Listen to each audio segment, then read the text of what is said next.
ये किस प्रकार का व्यवहार है गुरुदेव? कैसी दंडता है ये? महामहिम भीष्म के सामने आकाश मार्ग से आने का साहस कैसे कर सकता है सूत पुत्र?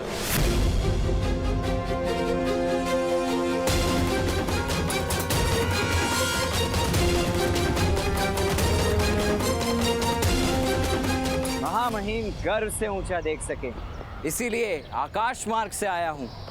एक सूत पुत्र का ये साहस! पितामह भीष्म और हम राजकुमारों का ऐसा गौरवमान! इतने बड़े बड़े उच्च कुलों के अतिथि उपस्थित हैं और यहाँ ये सूत पुत्र विमान में उड़ने का साहस भी कैसे कर सकता है? बंदी बना कर रख दो इसको।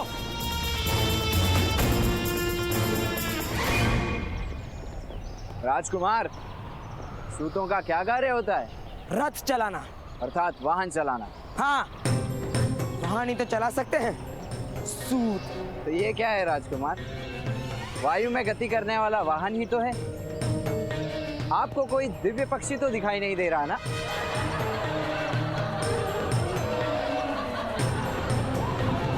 मान रहा हूं कर्ण, हमारा तो अधिकार ही नहीं कि हम वायुयान पे बैठ सके। राजकुमार, महामहिम भीष्म के अपमान के अपराध में कर्ण को दंड दीजिए।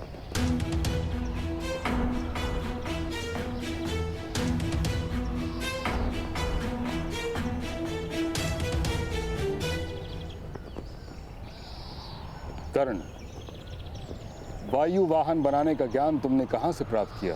अगस्त्य संहिता में इसका वर्णन है महामहिम। पुरातन काल के पुष्पक जैसे विमान भी आर्य भूमि के इसी आकाश में उड़ा करते थे।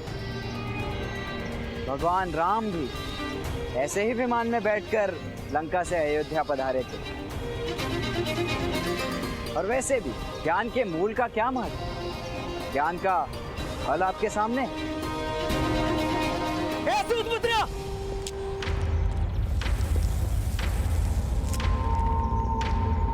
पितामह भीष्म के सामने ऐसी उदंडता से उत्तर देते हो?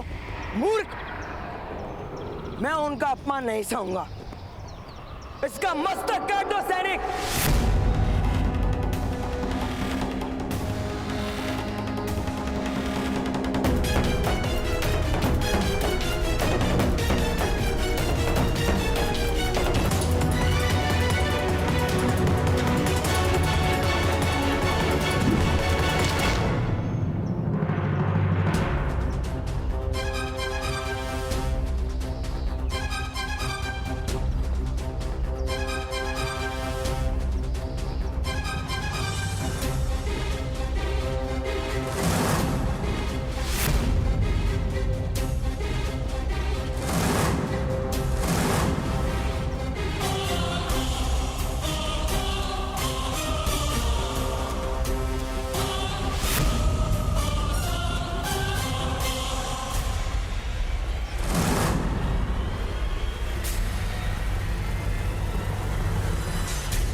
महामहिम, हृदय में करुणा धारण करके न्याय करें।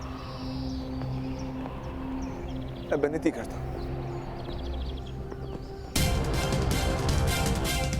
धनुर्विद्या केवल क्षत्रियों के लिए होती है। तुम सूत के पुत्र हो, तुम्हें सूत ही बनना होगा। आज के पश्चात तुमसे धनुष लेने की आवश्यकता नहीं पड़ेगी। न्याय करते समय करुणा नहीं दिखाई जाती,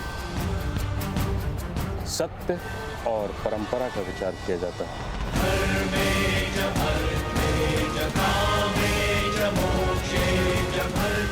और सत्य यह है कि किसी के अपराध का उसके स्नातक होने से कोई संबंध नहीं। न्याय बाद में भी हो सकता है।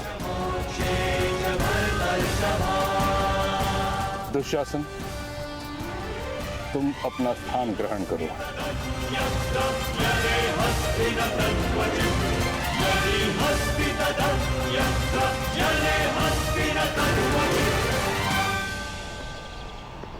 कर्ण, अब तुम अपनी परीक्षा दो। 3 वर्षों से रथ चलाने का अभ्यास कर रहे हो। रथ चला पाते हो या केवल वायु में ही उड़ते रहते हो? मेरा तो जन्म ही आकाश में उड़ने के लिए हुआ है महामहिम। भूमि से बांधने का प्रयास तो आपने किया है। मेरे रथ चलाने की कला का अनुभव तो आपने बहुत वर्ष पूर्व ही कर लिया था। यदि विस्मरण हो गया हो तो परीक्षा दे देता।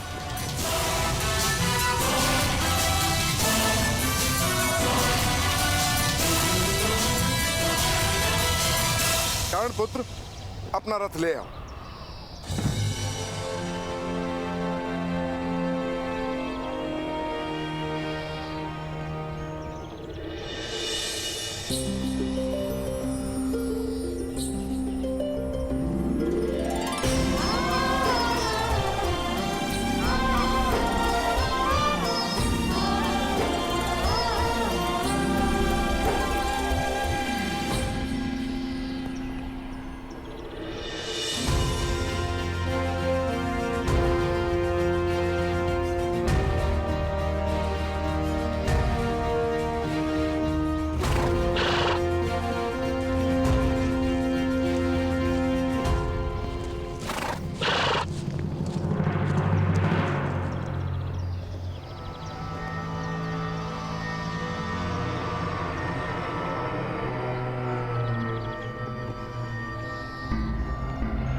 उग्रवाद महोदय, आप सबको इतने घाव किस प्रकार लगे? ये तो सूत होने का दंड है पुत्र। हस्तिनापुर के 100 राजकुमार अब निरंतर हम जैसे नीच जात के लोगों को यातना देते ही रहेंगे। राजकुमारों ने अपने रथ के साथ अश्वों के स्थान पे ही इन्हें बांध कर रखा था भ्राताश्री। पर क्यों? आज जब प्रातःकाल अश्वों को पानी पिलाने नदी पर लेकर गए थे, तभी वहां अचानक सिंहों का परिवार आ गया। अश्वों के जीव बचाने हेतु हमने अश्वों को मुक्त कर दिया ताकि अश्व भाग सकें, और हम सारे सारथी वृक्षों के ऊपर चढ़ गए। और जब सारा वृतांत राजकुमारों को सुनाया और उनसे विनती की नए अश्व लाने के लिए हमें कुछ समय दे, तो उन्हें क्रोध आ गया और उन्होंने हमें स्वयं रथ खींचने का आदेश दिया।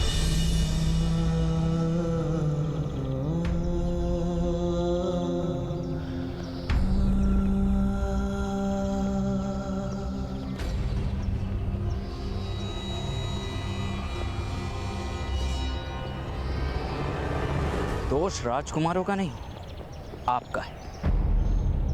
अश्वों की भांति मौन रहकर जियोगे उग्रवाक महोदय, तो अश्वों की भांति रथ से बनना भी पड़ेगा। नाम रखा है आपने उग्रवाक, जिसके शब्दों में अग्नि जैसा भयानक ताप हो, उसे उग्रवाक कहते हैं। चिड़ियों से अधिक ध्वनि तो कर नहीं पाते। उग्रवाक।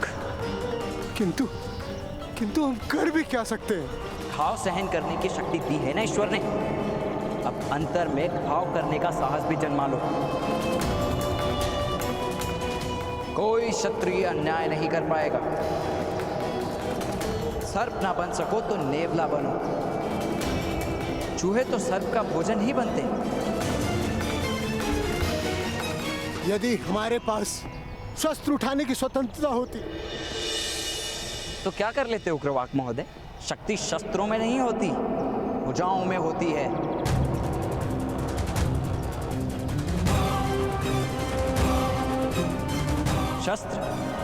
शस्त्रों की आवश्यकता पड़ती है युद्ध जीतने के लिए। सम्मान प्राप्त करने के लिए तो साहस ही पर्याप्त है। देखना है तो आकर देखो।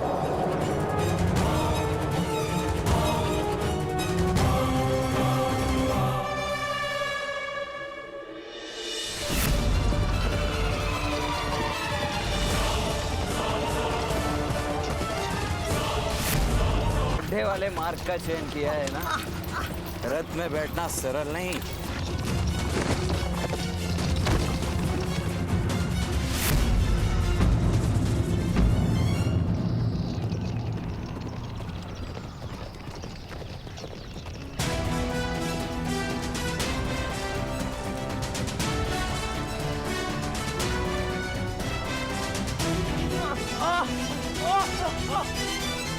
आज मैं आपका सारथी हूँ राजकुमार। आपको रथ में रखना मेरा कर्तव्य है।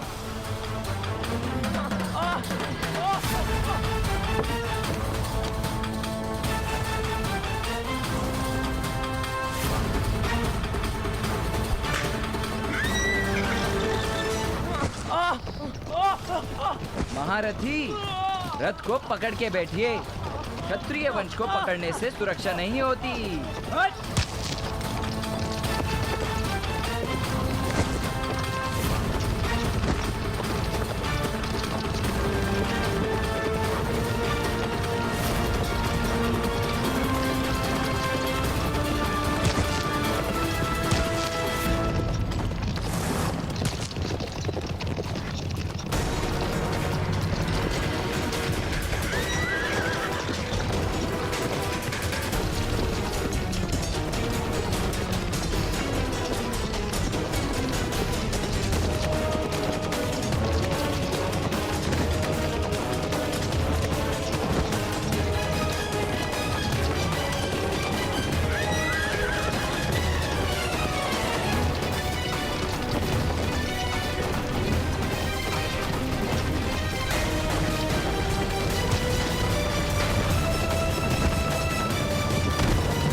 अरे रे रे, राजकुमार आपको कोई घाव तो नहीं हुआ ना? हम इस पत्थर को बंदी बनाकर दंड देंगे। आप पधारिए, आइए आइए आइए आइए।